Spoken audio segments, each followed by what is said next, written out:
Graça e paz, meus irmãos. Nós estamos aqui mais uma vez para mais uma aula da Escola Bíblica Dominical online.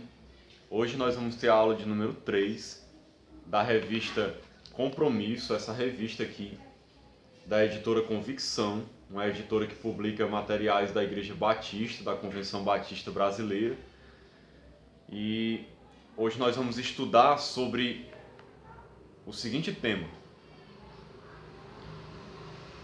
O tema é fé e o título é O Justo Viverá da Fé. É a terceira aula da Escola Dominical. Eu aconselho os irmãos, antes de verem essa aula, os irmãos orarem a Deus, lerem o texto de Gálatas, capítulo 3, que é o capítulo que a gente vai estudar hoje aqui, e lerem a lição. E aí depois vocês veem os comentários que eu vou fazer aqui, porque eu não vou ler toda a lição, nem todo o capítulo 3 do livro de Gálatas. E aí os irmãos podem comparar o que eu vou dizer com o que está sendo dito aqui na lição e na palavra de Deus. Porque eu não vou ler tudo para a aula não ficar extremamente longa. Então vamos lá. Aqui na introdução eu destaquei o seguinte. Existe a fé salvadora. Porque antes ele falou de vários tipos de fé. Mas o que interessa para nós é a fé salvadora. É quando transfiro para Jesus minha confiança de vida eterna. Deixo de acreditar em mim mesmo, minhas obras ou qualquer outra coisa para a salvação e passo a crer em Jesus. Essa é a fé salvadora. Crer em Jesus para a salvação e somente em Cristo. O primeiro ponto é: viver da fé é também compreender a presença e ação do Espírito em nós. O texto usado aqui é Gálatas 3:5. Aquele que vos dá o Espírito e que realiza milagres entre vós, será que o faz pelas obras da lei ou pela fé naquilo que ouvistes? Paulo está fazendo uma pergunta aos cristãos da Galácia. Como nós vimos, esses cristãos estavam começando a ir em direção a outros ensinamentos, acreditando que agora precisavam observar a lei para serem salvos. Não bastava crer em Cristo, mas a mensagem que eles ouviram foi da pregação pela fé. É por isso que Paulo pergunta: aquele que vos dá o Espírito e realiza milagres, o faz pelas obras da lei ou pela pregação da fé? Deixa eu ler aqui o que diz na lição. O fato de terem ouvido a pregação com fé foi que fez com que eles tivessem recebido o Espírito Santo. Então por que Paulo faz essa pergunta? Pelo simples fato de que quando eles receberam o Espírito Santo, foi depois que eles ouviram a pregação da fé em Cristo. Ouviram a mensagem do Evangelho, como a palavra de Deus diz que a fé vem pelo ouvir, e o ouvir a palavra de Deus. Eles ouviram, creram e receberam o Espírito Santo. Então Paulo faz essa pergunta para eles fazerem uma reflexão a respeito da sua própria vida. O que Paulo queria era que eles se perguntassem: eu recebi o Espírito como? Foi obedecendo às obras da lei? Não, foi pela fé. Então para que agora eu vou querer me voltar para praticar a lei, sendo que não foi por meio dela que eu fui salvo?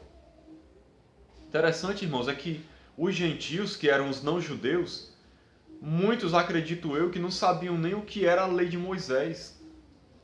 E Paulo nem falava da lei de Moisés quando ia pregar para eles. Porque o que era necessário para a salvação deles era a fé no Cristo, que morreu e ressuscitou. Não tinha necessidade nenhuma deles nem conhecerem a lei. Mas aí alguém chegou para eles, começou a pregar que era necessário eles observarem a lei também para serem salvos.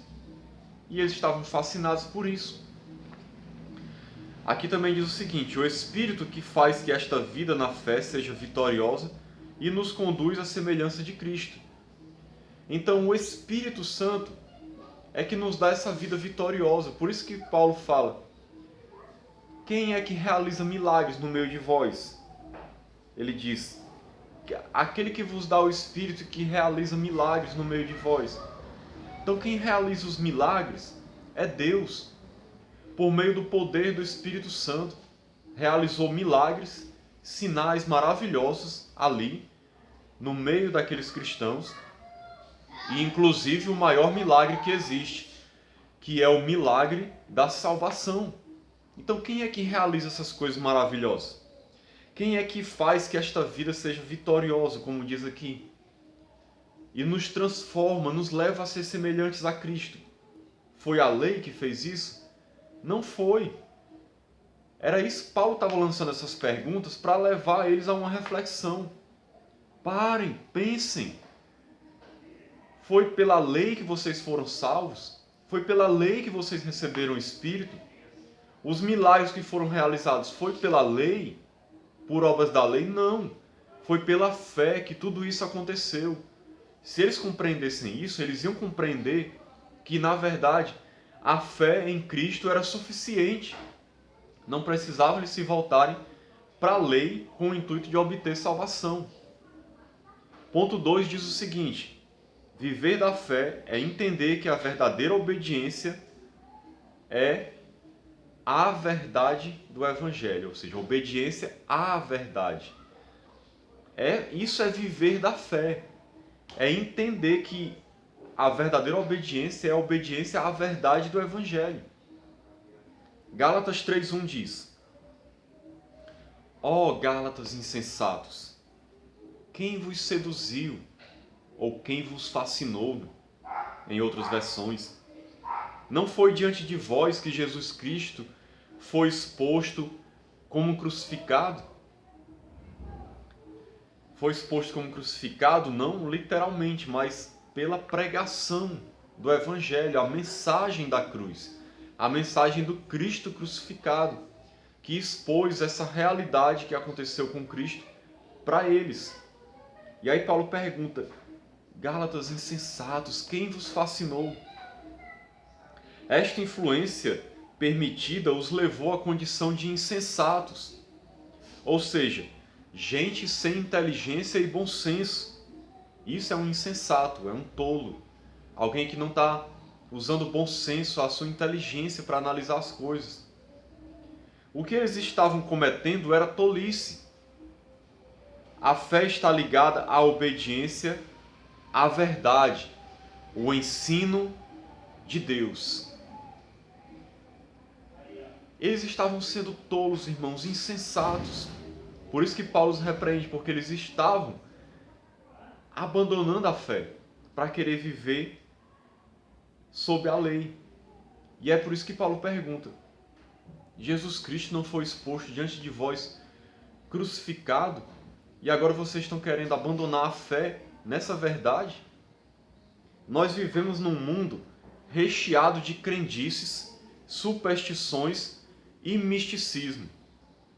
Isso aqui é importante a gente compreender, porque é a realidade do mundo hoje.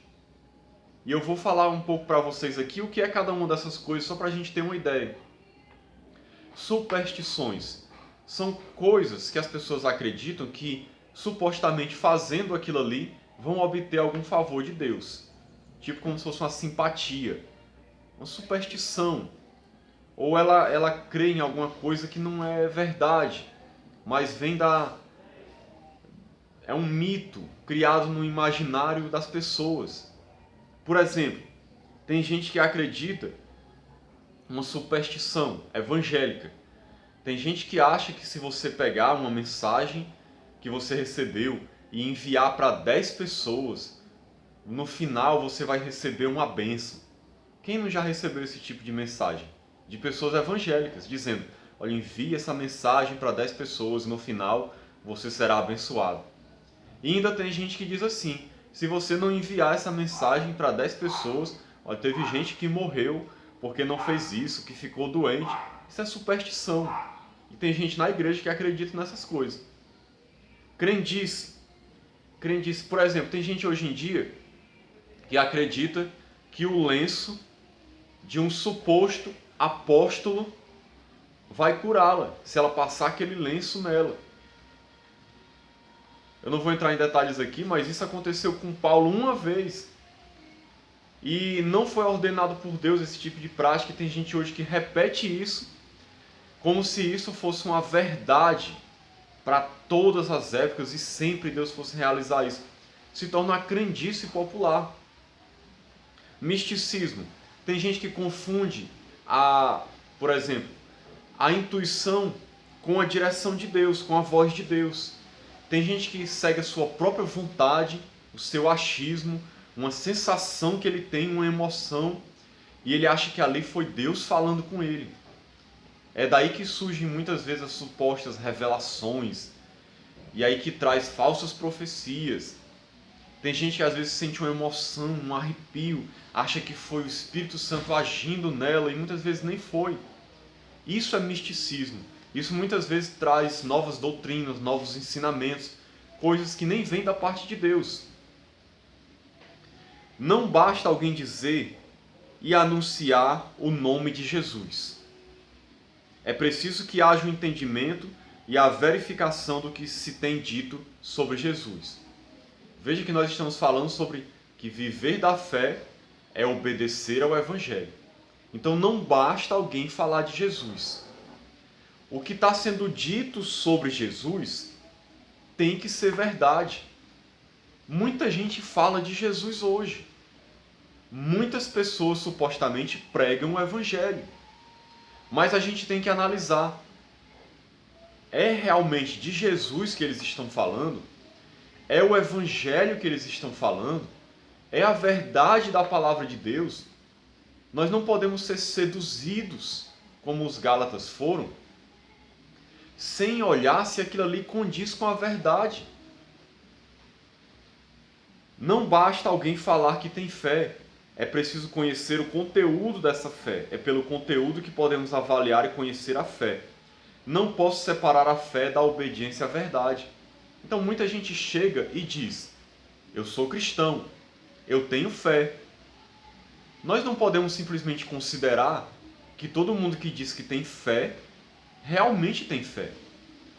Essa fé tem que levar a pessoa a crer na verdade do Evangelho e viver essa verdade.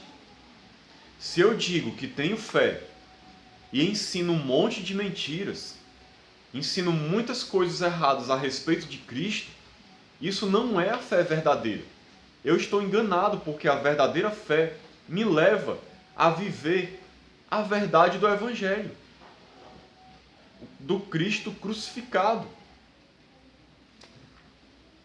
Vamos lá para o terceiro ponto. Viver da fé traz entendimento da importância do resgate da maldição da lei. Gálatas 3,13. Cristo nos resgatou da maldição da lei, tornando-se maldição em nosso favor, pois está escrito: maldito todo aquele que for pendurado em um madeiro. É importante a gente compreender esse ponto, irmãos. Quem vive da fé precisa compreender esse resgate da maldição da lei. Jesus, quando morreu crucificado, ele estava se tornando amaldiçoado aos olhos de Deus. Essa é a verdade. Por isso que a Bíblia diz que ele se tornou maldição em nosso lugar. Por que ele se tornou maldição em nosso lugar? Porque a própria palavra de Deus diz que todo aquele que é levantado no madeiro, ou seja, na cruz, que é crucificado, que é exposto daquela maneira, que sofre aquele tipo de punição, é uma pessoa amaldiçoada. Jesus sofreu essa punição. E realmente foi o intuito de Deus e de Cristo que ele se tornasse maldição em nosso lugar. Porque quando ele carregou sobre si o nosso pecado, foi como se o pecado fosse dele, embora não fosse. E a maldição que estava sobre nós e nos levava à condenação foi colocada sobre ele. E por isso ele sofreu a punição da ira de Deus, que foi descarregada completamente sobre a pessoa dele. E ali ele foi abandonado na cruz do Calvário. para sofrer sozinho pelos nossos pecados. Tudo isso porque ele se tornou maldição em nosso lugar. Isso aconteceu por Cristo realmente naquele momento. Foi algo que durou algumas horas, para ele poder pagar o preço pelos nossos pecados.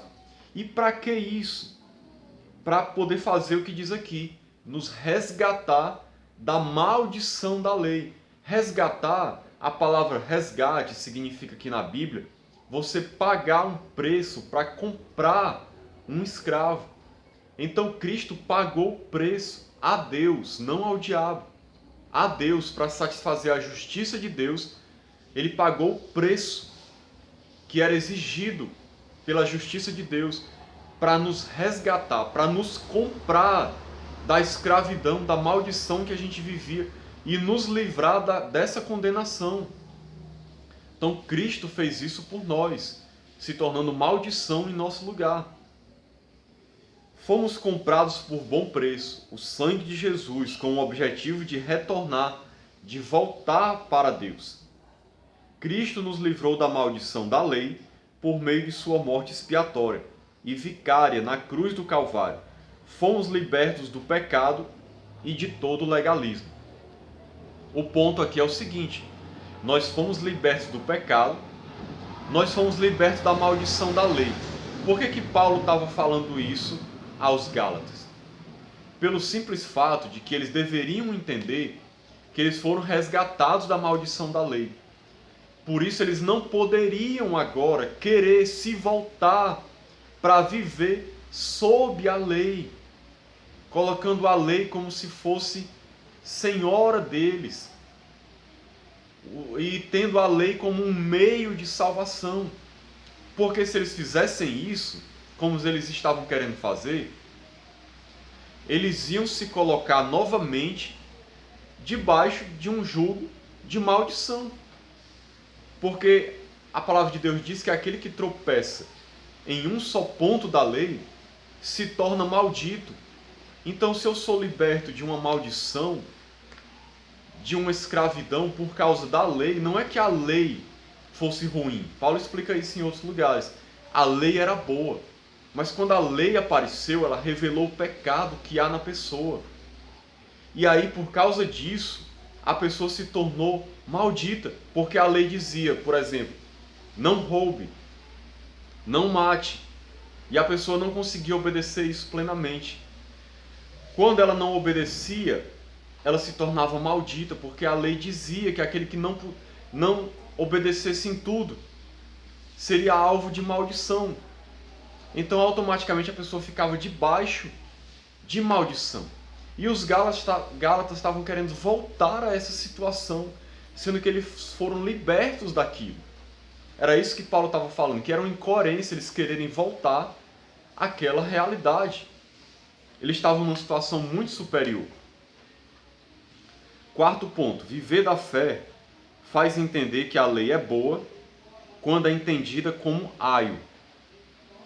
Gálatas 3:24. Desse modo, a lei se tornou nosso guia para nos conduzir a Cristo, a fim de que pela fé fôssemos justificados. A lei se tornou nosso guia. A palavra aqui é aio, em outras versões. E aí ele vai explicar aqui o que é isso. Eu vou ler para vocês, que aí fica melhor da gente compreender. Aio era o pedagogo. Era aquele que diariamente acompanhava e transmitia conhecimento e vida para as pessoas, especialmente as crianças. O aio era aquele que guiava, dirigia, conduzia, era o tutor de uma criança. Era responsável pela educação da criança, também conduzindo a escola. Tinha uma missão muito digna no desenvolvimento intelectual e na educação de uma criança. Também o aio servia de proteção e segurança. Paulo diz que a lei precisa ser vista e entendida desta forma, aquele que conduz, que ensina algo. Paulo está ensinando aqui o quê? Que a lei foi o nosso guia para nos levar a Cristo, para que em Cristo nós fôssemos justificados pela fé. Ele está usando isso como argumentação para mostrar que não é necessário querer viver sob a lei e querer alcançar a salvação por ela, porque a missão dela foi conduzir as pessoas a Cristo. A lei veio, revelou o pecado e falou das coisas de Deus, ensinou sobre Cristo, apontou para Cristo. Muitas coisas que eram ensinadas na lei eram sombras de Cristo, apontavam para uma realidade espiritual superior. Então a lei ela veio com esse propósito de ensino, de educação, de orientação espiritual, para que as pessoas compreendessem que elas estavam debaixo do pecado, não satisfaziam a justiça de Deus, que elas precisavam de um Salvador. Elas precisavam de alguém que morresse por elas. Por isso que havia o sacrifício de animais, para mostrar isso, para ensinar isso. Elas precisavam compreender que elas precisavam de um Salvador para tirar elas daquela situação de maldição. E aí quando Cristo aparece, é a maturidade. Quando você crê em Cristo e é salvo pela fé, você atinge um novo patamar, um nível agora muito superior para o qual a lei apontava. Então, se agora você está em Cristo, você não tem necessidade nenhuma de querer se voltar para a lei, para querer por meio da lei obter salvação. Era isso que Paulo estava ensinando.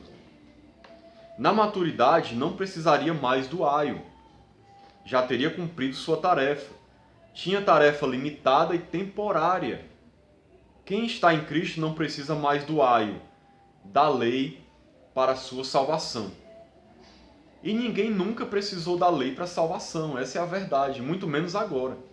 Porque a lei nunca foi capaz de salvar ninguém, a lei nunca pôde trazer vida, a lei trazia morte. Como eu disse, não é que a lei era ruim, mas a lei revelava o pecado e revelava que havia uma justiça de Deus, uma punição para quem cometesse pecado. E aí as pessoas se viam nessa situação de condenação.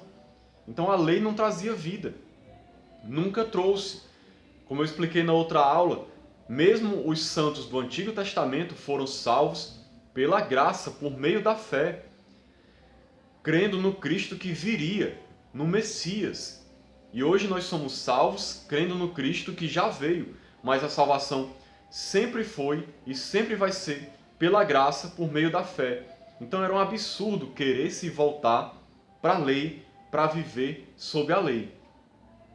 Por isso, meus irmãos, que nós temos que ter muito cuidado. A lei existe para apontar, para conduzir a Cristo, jamais igualar ou substituir Jesus. Nós temos que ter muito cuidado com o quê? Porque às vezes muitas pessoas querem ressuscitar coisas da lei e trazer para a nova aliança. Nós temos que ter muito cuidado com isso, porque era exatamente esse o erro que os Gálatas estavam cometendo. As pessoas chegaram para eles e estavam dizendo: olha, vocês têm fé em Cristo?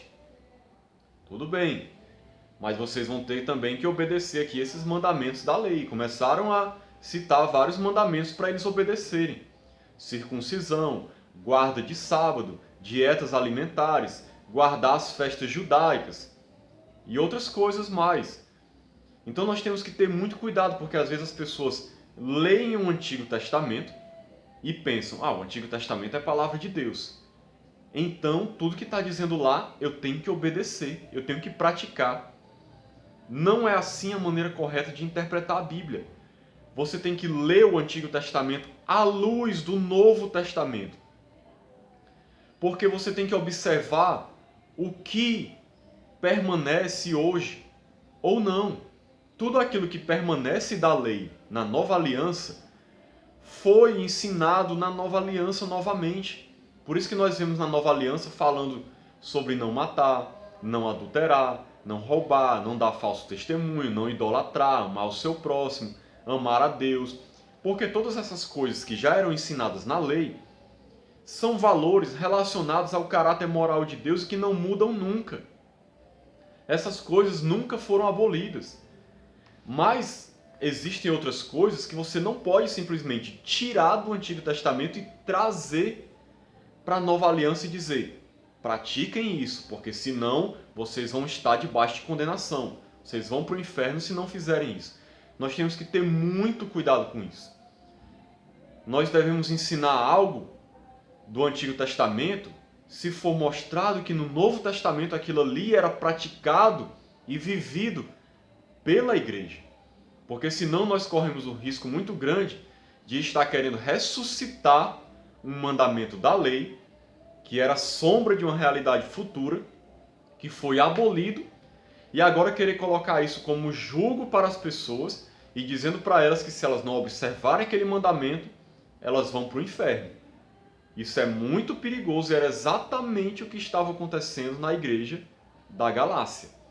E que foi alvo de uma repreensão dura de Paulo por causa disso. Porque a salvação só vem pela graça por meio da fé em Cristo. Você não precisa estar acrescentando mandamentos da lei ou qualquer outro tipo de mandamento humano para querer dizer que você só vai ser salvo se obedecer aquilo. Porque aí deixa de ser salvação pela fé e se tornaria supostamente uma salvação pelas obras. O que é impossível alguém ser salvo pelas obras. Se alguém quiser ser salvo pelas obras, vai acabar se vendo em estado de condenação. O último ponto diz o seguinte: viver da fé faz entender nossa condição de iguais no reino. Gálatas 3:28. Não há judeu nem grego, não há escravo nem livre, não há homem nem mulher, porque todos vós sois um em Cristo Jesus. A cruz de Cristo desfez toda inimizade e separação entre o homem para com Deus e do homem para com o outro homem, para com outro ser humano. Barreiras, separação, interpretações antropológicas, conveniências raciais, são coisas que querem perverter a mensagem do Evangelho. Então, como diz esse texto de Gálatas 3:28, não existe mais isso, essa separação de judeu, grego, homem, mulher, escravo, livre. Por que Paulo estava ensinando essas coisas? Porque quando os supostamente cristãos chegavam aos Gálatas ensinando um falso evangelho, querendo que eles obedecessem à lei, eles estavam, em outras palavras, dizendo para aqueles irmãos que o judeu era superior, que o judeu tinha algo que eles não tinham e que eles precisavam se tornar judeus para serem salvos. Era isso que eles estavam dizendo para os irmãos que eram gentios, que não eram judeus. Eles estavam colocando o judeu como superior, e como que o judeu tivesse algo que eles não tinham e precisavam ter. E não existe isso. Todo mundo é igual diante de Deus. Não existe agora um povo de Deus exclusivo, uma nação exclusiva que é povo de Deus e os outros são pagãos. Não existe isso. O Evangelho veio para todas as pessoas do mundo todo, para que todo aquele que crê seja salvo. Independente se é judeu, se é gentil, se é homem, se é mulher, se é rico, se é pobre, se é escravo, se é livre. Então, se você crê em Cristo, você é salvo. Por isso também que nós temos que ter cuidado com o tipo de ensinamento que tenta fazer separação e diz que há o povo judeu, que é o povo de Deus, e a igreja, que é outro povo de Deus. Tem gente que interpreta a Bíblia dessa maneira. É o chamado dispensacionalismo. Olha, tem uma hora que Deus trata com a igreja, tem uma hora que Deus trata com o judeu. Porque aqui é um povo de Deus diferente, aqui é o outro povo de Deus. Na Bíblia não existe isso, irmãos. Depois que Jesus Cristo veio, todo mundo está igual. Judeu não tem privilégio nenhum. Se um judeu quiser ser salvo, ele tem que crer em Cristo para ser salvo. Da mesma maneira que um gentio. E ele vai obter o mesmo favor de Deus igual ao gentio. Ele não tem privilégio nenhum por ter nascido entre os judeus. Não existe isso na nova aliança. Agora, a bênção de Deus é para todos. Conclusão. A Bíblia diz que sem fé é impossível agradar a Deus. Agradar a Deus é viver na fé, pela fé e com fé. E por isso que a salvação é somente pela fé. Como viver pela fé? Eu vou ler aqui, final. Nunca deixar que a racionalidade suplante a fé. Ou seja, eu não posso deixar a fé de lado e achar que é simplesmente a razão que prevalece. Desenvolver constante dependência de Deus. Realizar e promover boas novas da salvação. Jamais para a salvação, ou seja, eu não vou promover as boas novas com o objetivo de ser salvo, mas pelo fato de eu já ser salvo. Promover como compromisso inegociável de obediência à verdade do Evangelho.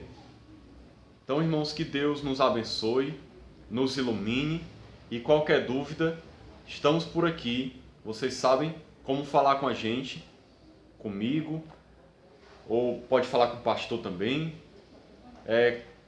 Se você tiver alguma dúvida, procure alguém, pode procurar a mim pelo meu zap e tire as dúvidas sobre essa aula. Amém? Então, que Deus nos abençoe em nome de Jesus. Amém.